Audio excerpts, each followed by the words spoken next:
প্রিয় দর্শক, রানী বিলকিস কে ছিলেন? তিনি কি আসলে একজন মানুষ ছিলেন, নাকি জিন জাতির মধ্যে কেউ ছিলেন? আর সুলাইমান নবী কেন তাকে পরীক্ষা করেছিলেন? তার জীবনে এমন কি অলৌকিক ঘটনা ঘটেছিল যা তাকে ঘিরে আজও রহস্য রয়ে গেছে? আর হজরত সুলাইমান আলাইহিসসালাম কেন তাকে বিয়ে করেছিলেন, এই বিষয়েও আছে অনেক অজানা গল্প। এই সব রহস্যময় ঘটনা আজ আমরা জানব এবং দেখব এই ভিডিওর মাধ্যমে। চলুন আর দেরি না করে শুরু করি আজকের ভিডিও। একদা সুলাইমান আলাইহিসসালাম সিংহাসনে বসে রাজকার্য পরিচালনা করছিলেন। এমন সময় তিনি উপরের দিকে তাকিয়ে দেখলেন পক্ষীকুলেরা তার মাথার উপর পাখা মেলে ছায়াদান করছে, কিন্তু এদের মধ্যে তার প্রিয় হুদহুদ পাখিটি অনুপস্থিত। তখন তিনি হুদহুদের খোঁজ নিলেন, কোথাও তাকে পাওয়া গেল না। হজরত সুলাইমান আলাইহিসসালাম হুদহুদের উপর রাগিন্বিত হলেন এবং বললেন, হুদহুদ বোধহয় পালিয়ে গেছে, না হয় সে বেঈমান হয়ে গেছে। তাকে পেলে আমি জবাই করে দিব, না হয় তাকে সমুচিত শাস্তি প্রদান করব। এই কথা বলে তিনি একাপ নামক এক দৈত্যকে হুদহুদের খোঁজে প্রেরণ করলেন। একাপ অতি দ্রুত পথ চলতে আরম্ভ করল। কিছু দূর গিয়ে হুদহুদের সঙ্গে তার সাক্ষাৎ হলো। তখন একাব শাহেনশাহের রাগের কথা এবং তাকে তার খোঁজে পাঠিয়েছেন এই বলে হুদহুদকে জানিয়ে দিল। হুদহুদ তখন বলে উঠল, আমি এক সুখবর নিয়ে এসেছি, যাতে শাহেনশাহ আমার সাথে আদেও রাগ করবে না। একাব জিজ্ঞেস করল, ভাই কি খবর? হুদহুদ তখন বলল, আমি সে খবর শাহেনশাহের নিকটে গিয়েই বলবো, চলো আমরা সেখানেই যাই। উভয়ে একত্রে শাহেনশাহের দরবারে এসে পৌঁছালো। হুদহুদ শাহেনশাহের সম্মুখে গিয়ে একগাল হাসি দিয়ে বলল, হে শাহেনশাহ, আমি এখন একটি নতুন শুভ সংবাদ নিয়ে আপনার নিকটে আগমন করছি। তা যদি আপনি শোনেন, অবশ্যই আপনি খুশি হয়ে যাবেন। হজরত সুলাইমান আলাইহিসসালাম হুদহুদের বক্তব্য শুনে রাগ করলেন না। তিনি ঠান্ডা মাথায় হুদহুদকে জিজ্ঞেস করলেন, কি সংবাদ নিয়ে এসেছ? দ্রুত আমার নিকটে তা বর্ণনা করো। হুদহুদ তখন বলল, হে মহারাজ, আমি অল্প সময়ের জন্য আপনার সিংহাসনের বাইরে গিয়ে দেখি আমার এক জাতিবন্ধু উড়ে যাচ্ছে। তখন আমি তাকে ডাক দিলাম। সে ডাক শুনে আমার নিকটে আসলো। তখন তার সাথে দীর্ঘদিনের পুঞ্জীভূত ভালোবাসার আদান প্রদান হলো। তারপরে আমি কোথায় থাকি, সে কোথায় থাকে, এই বিষয়ে আমরা কথা বলা শুরু করলাম। তারপর সে আমাকে জিজ্ঞেস করল, আমি কোথায় থাকি? তখন আমি আপনার রাজদরবারের কথা বললাম। সে আপনার রাজদরবার সম্পর্কে কিছুই জানে না। তখন আমি বললাম, তুমি কোন রাজ্যে বসবাস করো, যেখানে হজরত সুলাইমান আলাইহিসসালামের রাজত্বের কোনো খবরই রাখে না? সে বলল, আমি এমন এক রানীর রাজ্যে বসবাস করি যে অত্যন্ত রূপবতী, দয়াবতী ও আরামপ্রিয়। তার রাজ্যে যত যা আছে সকলেই অতি আরামে জীবনযাপন করছে। তার সিংহাসন বিশাল ও অত্যন্ত সৌন্দর্যমণ্ডিত। হীরা, জহরত, পান্না, মুক্তা ইত্যাদি মূল্যবান পাথর দ্বারা সুসজ্জিত এক শহরের অধিকারী স্বর্ণ ও রূপ্য দ্বারা তৈরি তার সকল দরজা, জানালা। তখন আমি বললাম, তোমার রাজ্য সম্বন্ধে হয়তো আমাদের শাহেনশাহ হজরত সুলাইমান আলাইহিসসালাম অবগত নন। যদি তিনি অবগত থাকতেন, তাহলে অবশ্যই তার অধীনতা স্বীকার করে রানী বিলকিসকে রাজ্য পরিচালনা করতে হতো। তখন আমার বন্ধু পাখিটি বলল, চলো আমার সাথে, আমাদের রানীর সুন্দর সুসজ্জিত রাজ্যটি একবার দেখে আসবে। আমার সাথে গিয়ে তার প্রস্তাব শুনে প্রথমে আমি যেতে চাইলাম না। তখন আমার বন্ধু পাখিটি বলল, সাবাহে দত্তের একমাত্র রূপসী কন্যা সাবা রাজ্যের রানী বিলকিস বেগমকে একবার দেখে এসো। তিনি কতটা রূপের রানী এবং কত শক্তির অধিকারিণী, তা না দেখলে তুমি কখনোই অনুমান করতে পারবে না। আমি আমার বন্ধুর মুখে তার এই ধরনের প্রশংসা শুনে তাকে দেখার জন্য রওনা হয়ে গেলাম। দীর্ঘ সময় পথ চলার পরে সাবা রাজ্যের রাজধানীতে গিয়ে পৌঁছালাম। সেখানে গিয়ে রাজমহলের এক দেওয়ালের উপর বসলাম। তখন আমি রানী বিলকিস বেগমকে দেখলাম। তিনি অপরূপ সৌন্দর্যের অধিকারিণী। তিনি কুমারী, অত্যন্ত মূল্যবান বিরাট এক সিংহাসনের উপবিষ্ট। আমি তার রূপ দেখে মুগ্ধ হয়ে গেলাম এবং শাহেনশাহের বিবি হিসাবে রানী বিলকিসকে পাওয়ার জন্য আমি রব্বুল আলামিনের কাছে ফরিয়াদ করতে লাগলাম, হে শাহেনশাহ হজরত সুলাইমান আলাইহিসসালাম, এখন আমার পুরস্কার দিন। আমি এমন পুরস্কার চাই যা আমার বংশানুক্রমে এক সম্মানের প্রতীক হিসাবে চিহ্নিত হয়ে থাকবে। হজরত সুলাইমান আলাইহিসসালাম হুদহুদের কথা শুনে বললেন, তুমি যা বলছো তা যদি সত্য হয় তাহলে অবশ্যই তুমি এর পুরস্কার পাবে, কিন্তু এর পূর্বে তুমি সত্যবাদী নাকি মিথ্যাবাদী এটা আমি যাচাই করে দেখব। আর যদি তুমি তোমার সংবাদের সত্যবাদী হয়ে থাকো তাহলে অবশ্যই তোমার মাথায় এক স্মরণীয় মুকুট স্থাপন করে দেওয়ার জন্য আমি আল্লাহ রাব্বুল আলামিনের দরবারে ফরিয়াদ জানাবো। আর যদি তুমি মিথ্যাবাদী হও তাহলে অবশ্যই তোমাকে শাস্তি প্রদান করব। হুদহুদ তখন বলল, আপনার নিকট মিথ্যা কথা বলার মতো দুঃসাহস আমার নেই। আমি যা কিছুই বলেছি সব কিছুই সত্য কথাই বলেছি। প্রকৃতপক্ষে ঘটনা এর চেয়ে আরও অত্যন্ত সুন্দর এবং ব্যাপক। তবে আমার এই ক্ষুদ্র মুখে রানী বিলকিসের সৌন্দর্যতা এবং তার বিশাল রাজ্যের সঠিক বর্ণনা দেওয়া কখনোই সম্ভব নয়। তবে হে আল্লাহর নবী, একটা বিষয় এমন আছে যা ঘৃণা করা যেতে পারে, আর সে বিষয়টি হলো এই রানী বিলকিস এবং তার প্রজাবৃন্দ সকলেই সূর্যের পূজারী। যে বিষয়টা দেখে আমি অত্যন্ত কষ্ট পেয়েছি। হজরত সুলাইমান আলাইহিসসালাম হুদহুদের কথা শুনে জিজ্ঞেস করলেন, তুমি কি তাদেরকে সূর্য পুরুষ করতে দেখেছ?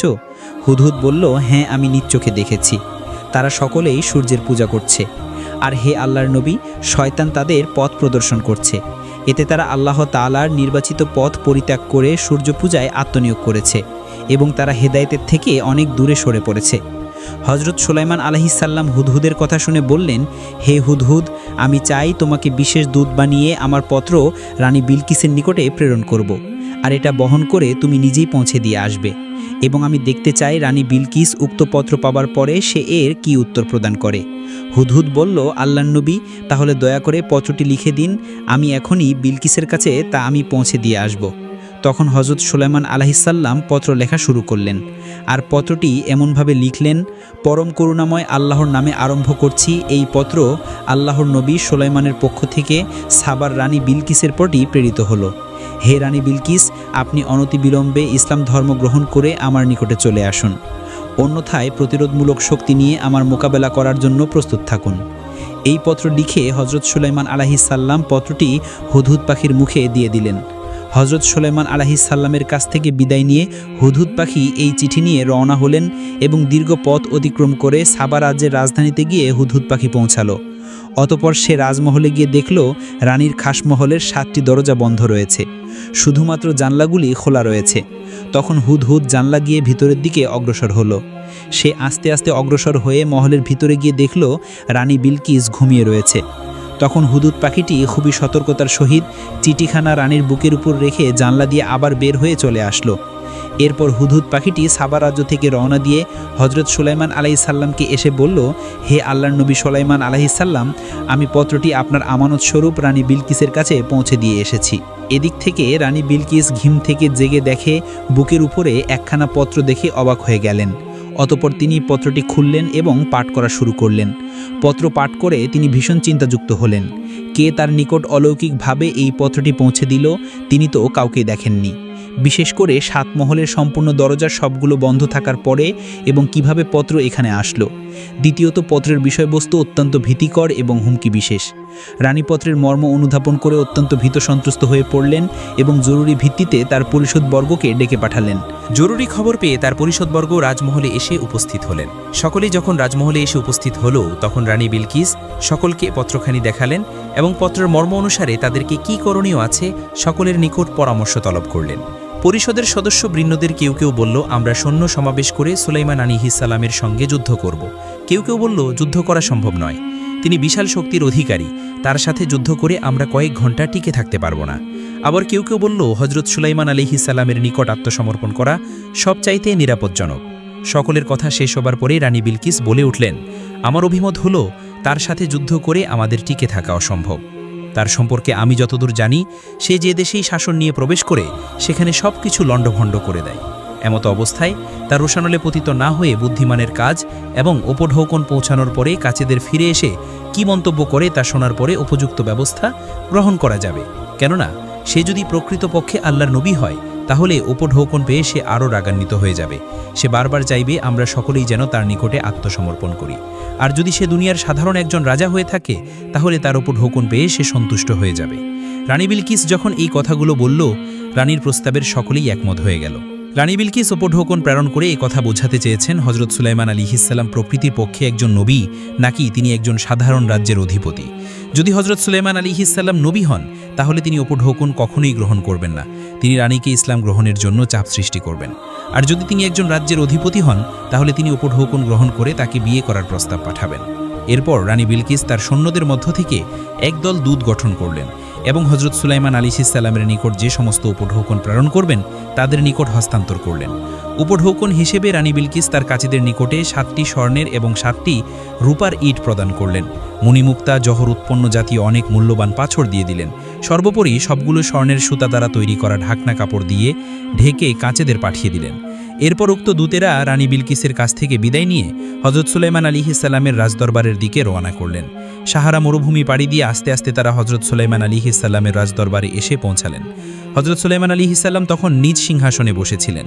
1000 উজির তার সম্মুখে বসা ছিল এবং তাদের পাশে সৈন্য সামন্ত, পাইক, পেয়াদা ও জিনপরি দত্ত দানবেরা নিজ নিজ অবস্থানে হজরত সুলাইমান আলাইহিসসালামের আদেশ ও নির্দেশের অপেক্ষায় করজোড়ে দাঁড়িয়েছিলেন।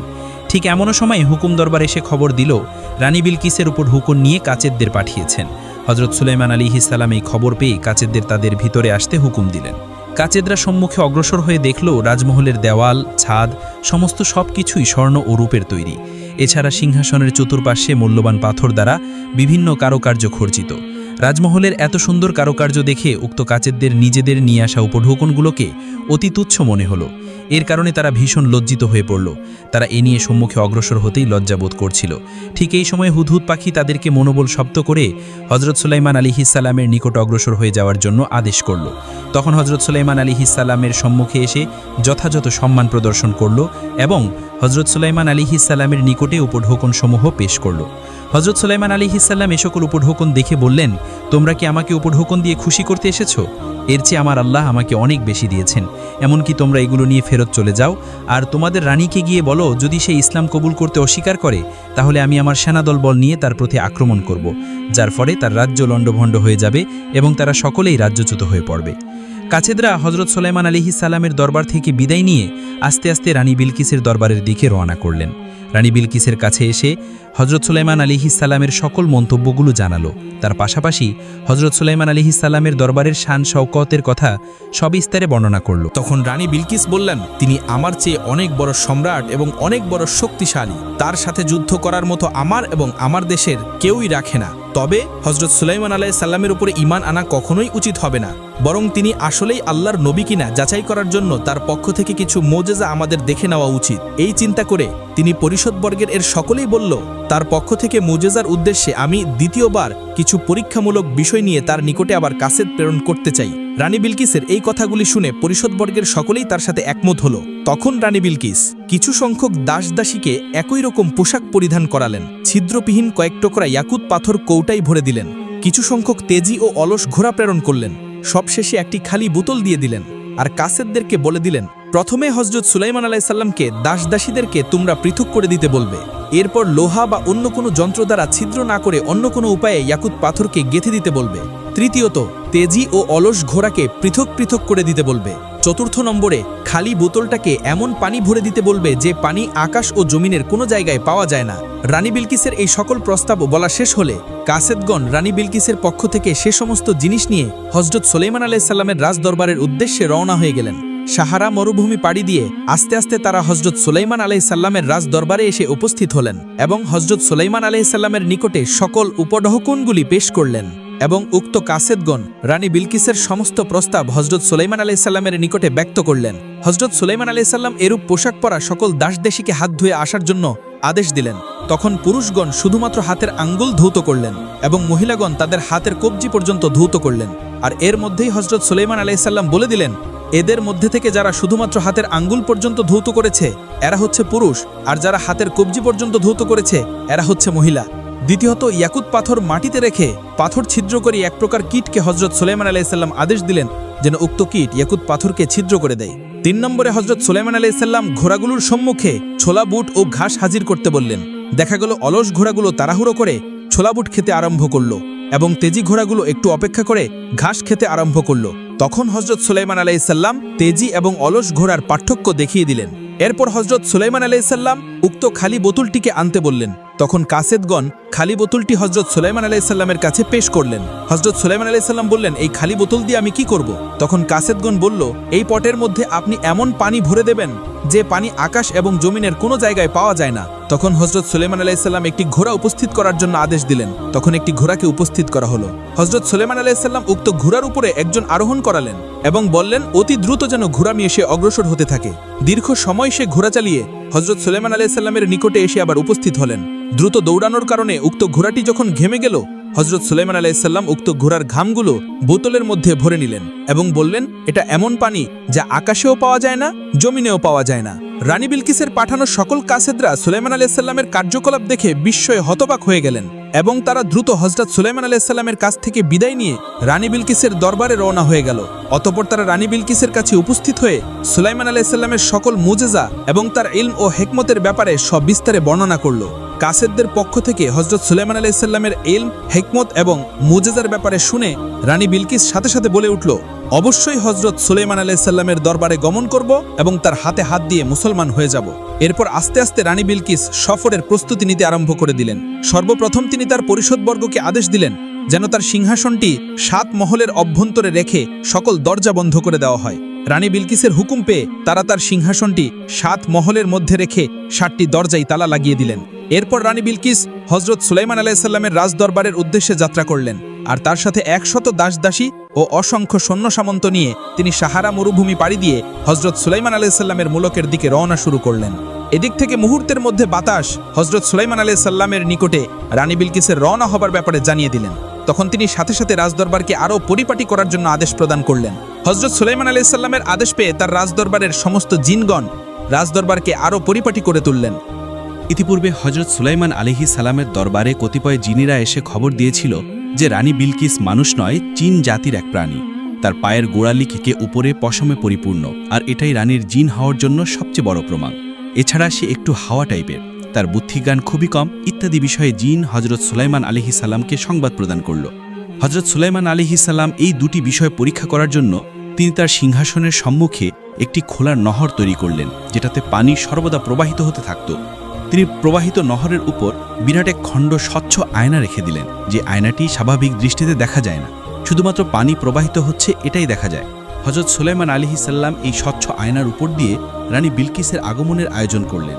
হজরত সুলাইমান আলাইহিসসালামের দরবারে রানীর আগমনের ব্যাপারে আরও একটি সমস্যা দেখা দিল।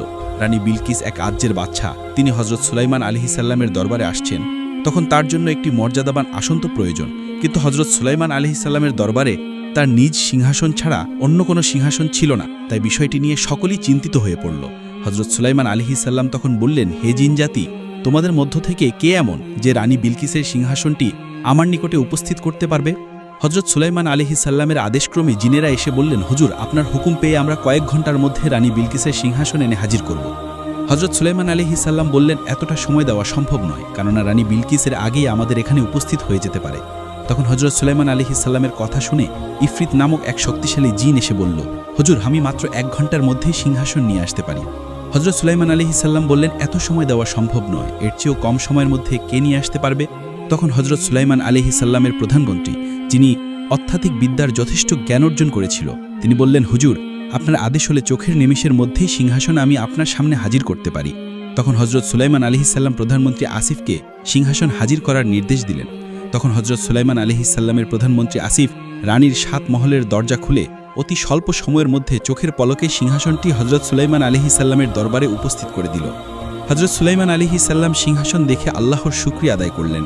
এটার কিছুটা সংস্কার করো, সম্মুখের পাথরগুলো পরিবর্তন করে নতুন পাথর দাও, যাতে সিংহাসন চিনতে রানীর একটু অধিক ভাবনা চিন্তা করতে হয়। এর মধ্য দিয়েই রানী বিলকিস কি বুদ্ধিমান নাকি সে বুদ্ধি প্রতিবন্ধী তার পরিচয় পাওয়া যাবে। এইভাবে যখন সকল কাজ হলো, রাজদরবারকে সম্পূর্ণ পরিপাটি করা হলো, এর কিছু সময় পরেই হজরত সুলাইমান আলাইহিসসালামের নিকট রানী বিলকিসের আগমনের বার্তা পৌঁছে গেল। হজরত সুলাইমান আলাইহিসসালাম রানী বিলকিসকে রাজমহলে নিয়ে যাওয়ার জন্য আদেশ দিলেন এবং তিনি তার সম্মুখে উপস্থিত উক্ত নগরের দিকে তাকিয়ে রইলেন। রানী বিলকিস নহরের নিকটে এসে নিজ পরিধানের কাপড় একটু উঁচিয়ে সম্মুখের দিকে অগ্রসর হলেন। অতঃপর তিনি একটি মুদ্রা সম্মুখ নহরের মধ্যে নিক্ষেপ করলেন। মুদ্রাটি কাছের ওপর পড়ে শব্দ করে একপাশে ছিটকে গেল। তখন রানী বিলকিস উঁচিয়ে রাখা কাপড় ছেড়ে দিলেন এবং সম্মুখের দিকে অগ্রসর হলেন। রানী যখন কাপড় উঁচু করলেন, তখন হজরত সুলাইমান আলাইহিসসালাম তার পায়ের প্রতি লক্ষ্য করে দেখলেন তার পায়ে কোনো পশমের চিহ্নই নেই। হজরত সুলাইমান আলাইহিসসালাম রানী বিলকিসের বুদ্ধিমত্তা দেখে তিনি বুঝতে পারলেন জিনরা তার নিকটে মিথ্যা অপবাদ দিয়েছে, তাই রানীর প্রতি তার বিশ্বাস ও আকর্ষণ আরও বহু গুণে বৃদ্ধি পেয়ে গেল। রানী বিলকিস হজরত সুলাইমান আলাইহিসসালামের সম্মুখে পৌঁছে হজরত সুলাইমান আলাইহিসসালামকে সালাম দিলেন এবং তাকে মুসলমান করে নেওয়ার জন্য আবেদন পেশ করলেন। হজরত সুলাইমান আলাইহিসসালাম এই কাজে আর বিলম্ব না করে তাকে তওবা ও কলেমা পাঠ করালেন। রানী বিলকিস তখন হজরত সুলাইমান আলাইহিসসালামের বিবাহিত স্ত্রী রূপে ধন্য হবার জন্য আকাঙ্ক্ষা প্রকাশ করলেন। হজরত সুলাইমান আলাইহিসসালাম বললেন, সে বিষয়টি পরে দেখা যাবে, এখন আপনি আমার পাশে সিংহাসনে উপবেশন করুন। হজরত সুলাইমান আলাইহিসসালামের কথা শুনে রানী বিলকিস উক্ত সিংহাসনের দিকে তাকালেন এবং তিনি এক দৃষ্টিতে তাকিয়ে রইলেন। তিনি বিস্ময়ে হতবাক হয়ে পড়লেন। তখন হজরত সুলাইমান আলাইহিসসালাম জিজ্ঞেস করলেন, আপনার সিংহাসনটি কেমন, আমাকে একটু বলুন। তখন রানী বিলকিস বললেন, আমার সিংহাসন আর কেমনই হবে, এই সিংহাসনটি দেখে আপনি বুঝে নিতে পারেন। হজরত সুলাইমান আলাইহিসসালাম রানীর বিচক্ষণতা দেখে বেশ মুগ্ধ হলেন এবং তাকে ধন্যবাদ দিলেন। তখন রানী বিলকিস বলল, হে আল্লাহর নবী, আপনার দোয়া ও সহবত পেলে আমি জীবনে আরও ধন্য হব, আপনি আমাকে সেই ভাগ্য দান করুন। হজরত সুলাইমান আলাইহিসসালাম তখন রানী বিলকিসের প্রস্তাবটি নিয়ে তার পরিষদবর্গ জিনের সাথে পরামর্শ করলেন। তখন সকলেই তাকে পরামর্শ দিল, রানী বিলকিস যেহেতু ইসলাম গ্রহণ করেছে, তার পাশাপাশি সে যেহেতু মানব সন্তান, তাকে বিবাহ করাতে কোনোরূপ প্রতিবদ্ধতা থাকতে পারে না। তাদের সকলের পরামর্শ শুনে হজরত সুলাইমান আলাইহিসসালাম অতি দ্রুত বিবাহের আয়োজনে লেগে গেলেন। স্বাভাবিকভাবে অল্প সময়ের মধ্যে তাদের বিবাহ কার্য সম্পন্ন হল। হজরত সুলাইমান আলাইহিসসালামের পরিষদবর্গ, তার উম্মত এবং সকল লোক হজরত সুলাইমান আলাইহিসসালাম এবং রানী বিলকিসের মধ্যকার বিবাহ খুব সুন্দরভাবে উপভোগ করতে লাগলো। হজরত সুলাইমান আলাইহিসসালামের স্ত্রী সংখ্যা ছিল ইতিপূর্বে ৩০০ জন, এখন হলো ৩০১ জন, আর তার রাজমহলে বাদী সংখ্যা ছিল ৭০০ জন। সব মিলিয়ে সর্বমোট ১০০০ ছিল ঘরোয়া মেয়ের লোকের সংখ্যা। তিনি যখন অন্দরমহলে যেতেন তখন সকল স্ত্রীগণ সম্মুখে দাঁড়িয়ে থাকতেন এবং বাদীগণ তার পিছনে দাঁড়িয়ে থাকত। তাদের মধ্য থেকে রানী বিলকিসকে হজরত সুলাইমান আলাইহিসসালাম সব থেকে বেশি সম্মান দিলেন। রানী বিলকিস যখন তার নিকটে আসতেন তখন অন্য সকল স্ত্রী ও বাদীরা দূরে সরে যেত, যাতে করে হজরত সুলাইমান আলাইহিসসালাম ও রানী বিলকিস দুজনই অধিক সময় আনন্দ উপভোগ করতে পারেন। হজরত সুলাইমান আলাইহিসসালাম যে রাত্রে স্ত্রী নিকট গমন করতেন, সে রাতে এক এক করে ১০০০ স্ত্রীর সাথে তিনি মিলন করতেন। কোনো বৈষম্য বা পার্থক্য তার নিকটে ছিল না, আর এটাই ইসলামী শাশ্বত বিধান। হজরত সুলাইমান আলাইহিসসালাম রানী বিলকিস এবং তার অন্য স্ত্রীদেরকে নিয়ে সুখে শান্তিতে দিন কাটাতে লাগলেন। হজরত সুলাইমান আলাইহিসসালামের যুগের অধিকাংশ জিন ছিল হজরত সুলাইমান আলাইহিসসালামের তাবেদার, বাকি কতকগুলো ছিল বেঈমান, কতকগুলো ছিল মুশরিক, আর কত কত রাষ্ট্রদ্রোহী পলাতক ছিল। হজরত সুলাইমান আলাইহিসসালাম প্রায়ই অন্যায়কারীদেরকে ধরে এনে বিচার করতেন। পলাতক ও রাষ্ট্রদ্রোহীদেরকে ধরার জন্য জিনদের মধ্যে গুপ্তচর ছিল, সেনাবাহিনী ও নিরাপত্তা বাহিনীও ছিল। তারা পালাবদল করে ক্রমে ক্রমে অপরাধীদেরকে খুঁজে বের করে হজরত সুলাইমান আলাইহিসসালামের দরবারে বন্দী করে নিয়ে আসতেন। একতা রানী বিলকিসের অনুরোধে হজরত সুলাইমান আলাইহিসসালাম তাকে নিয়ে সিংহাসনে আরোহণ করে সমুদ্র যাত্রা করলেন। বাতাসে তাদের সিংহাসন নিয়ে বহু দেশ সফর করে এক গভীর ও দিগন্তহীন সমুদ্রের উপর স্থির হয়ে দাঁড়িয়ে থাকল। রানী বিলকিস প্রাণভরে সমুদ্রের দৃশ্য অবকলন করলেন। অতঃপর বাতাস তাদের সিংহাসন এক বিশাল দ্বীপে নিয়ে আসলো। সেখানে তারা অবতরণ করলেন এবং প্রাকৃতিক সৌন্দর্য মণ্ডিত গাছপালা, নহর, ঝর্ণা ও পর্বতমালা দেখলেন। হজরত সুলাইমান আলাইহিসসালাম ও রানী বিলকিস সেখানে পৌঁছানোর পরে জিনেরা কয়েক হাজার রাষ্ট্রদ্রোহী পলাতক জিনদের হজরত সুলাইমান আলাইহিসসালামের নিকট হাজির করলেন। হজরত সুলাইমান আলাইহিসসালাম তাদেরকে মৃত্যুদণ্ড প্রদানের সিদ্ধান্ত গ্রহণ করলেন। তখন রানী বিলকিস তাদের জীবন ভিক্ষার জন্য হজরত সুলাইমান আলাইহিসসালামের নিকটে আবেদন করলেন। রানী বিলকিসের আবেদনের কারণে হজরত সুলাইমান আলাইহিসসালাম বললেন, এরা দীর্ঘদিন যাবৎ আমার বিরুদ্ধে ষড়যন্ত্র করে এসেছে, এদের কোনোই ক্ষমা নেই। তবে তুমি যদি তোমার দায়িত্বে এদেরকে অনুগত মুসলমান করে দেখাশোনা করতে পারো, তাহলে এদের জীবন ভিক্ষা দিতে পারি। রানী বিলকিস তখন সকল জিনদের নিকট অঙ্গীকার নিয়ে তাদেরকে মুসলমান করে নিজ তত্ত্বাবধানে নিয়ে গেলেন। এ জিনেরা সারা জীবন রানী বিলকিসের আজ্ঞাবহ হয়ে থাকল। হজরত সুলাইমান আলাইহিসসালাম সেখান থেকে সফর শেষ করে রানী বিলকিসের সাবা নামক রাজ্যের দিকে আস্তে আস্তে রওনা দিতে শুরু করল। রানী বিলকিস সহ তখ্তে সুলাইমান নিয়ে হজরত সুলাইমান আলাইহিসসালাম সাবা রাজ্যে এসে উপস্থিত হলেন। হজরত সুলাইমান আলাইহিসসালাম সাবা রাজ্যে পৌঁছানোর পরে সেখানে দীর্ঘ সময় অবস্থান করলেন এবং তার রাজ্যের সব কিছুই ঘুরে ঘুরে দেখলেন।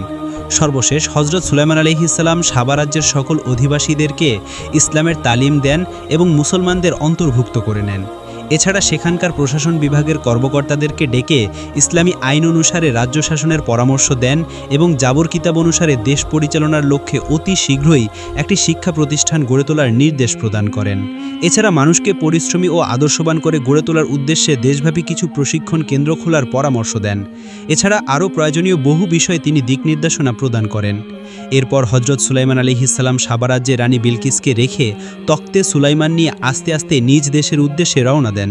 হজরত সুলাইমান আলাইহিসসালাম বিভিন্ন শহর, নদ নদী, সাগর ইত্যাদি পাড়ি দিয়ে আবার নিজ দেশে এসে উপস্থিত হলেন। নিজ দেশে পৌঁছানোর পরে হজরত সুলাইমান আলাইহিসসালাম আগের ন্যায় আবার রাষ্ট্র পরিচালনা করা শুরু করলেন। মাঝে মতো তিনি সাবা রাজ্যে গমন করে রানী বিলকিসের খোঁজখবর নিতেন এবং সেই দেশে সমস্ত লোকদেরকে নসিহত ও তালিম দিতেন। হজরত সুলাইমান আলাইহিসসালাম এইভাবে আল্লাহ রব্বুল আলামিনের হেদায়েতের বাণী জাবুর কিতাবের দাউদ নিজ দেশ ও অন্য সকল রাষ্ট্রে প্রচার করলেন। হজরত সুলাইমান আলাইহিসসালাম এভাবেই অক্লান্ত পরিশ্রম করে নিজ দেশসহ অন্যান্য সকল রাষ্ট্রে ইসলামের প্রচার প্রসার ধারণ করলেন। সকল মুসলমানকে জাবুর কিতাব অনুসারে ইসলামের ছায়া একত্রিত করে অবশেষে আল্লাহ নবী সুলাইমান আলাইহিসসালাম আল্লাহ পাক রব্বুল আলামিনের ডাকে সাড়া দিয়ে এই পৃথিবী ত্যাগ করেন। প্রিয় দিন ও ভাই ও বোনেরা, আজকের এই ভিডিওটি এই পর্যন্ত। আজকের ভিডিওটি কেমন লেগেছে অবশ্যই কমেন্ট বক্সে লিখবেন। আর যদি ভিডিওটি খুবই ভালো লেগে থাকে তাহলে অবশ্যই ভিডিওটি শেয়ার করবেন। দেখা হচ্ছে পরের অন্য কোনো ভিডিওতে। ততক্ষণ সবাই ভালো থাকুন, সুস্থ থাকুন।